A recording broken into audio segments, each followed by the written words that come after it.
Schedule कास्टमध्ये आरक्षणाचा जास्तीत जास्त फायदा हा बौद्ध समाज घेतो आणि मातंग समाज हा त्याच्यापासून वंचित राहिले.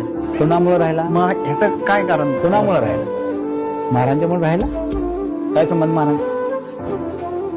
7वी नापासवाल्याला कोण कलेक्टर करतं? नाही होत आहे. का होतोय? नाही होत. बाबासाहेबांनी सांगितलं देव नाकारा. का नाकारा म्हटले? देवाला विरोध नव्हता. देवाच्या नावावर जो पैसा खर्च होतो तो खर्च वाचवा आणि तो पैसा पोरांच्या शिक्षणावर खर्च करा, तरच पोरग ते DIG DSP कलेक्टर होईल.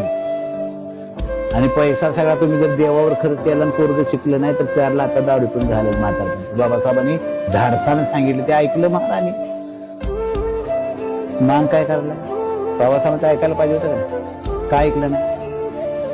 आज किती टक्के शिक्षणाच्या प्रमाणे मातंग समाजामध्ये ही जी विषमता दिसते 2 जातींमध्ये, त्या विषमतेचं कारण आहे की मातंग समाजाने बाबासाहेबांच्या विचारावरती चालले असते तर महाराजांच्या पुढे मातंग समाज असता असला असता. 100%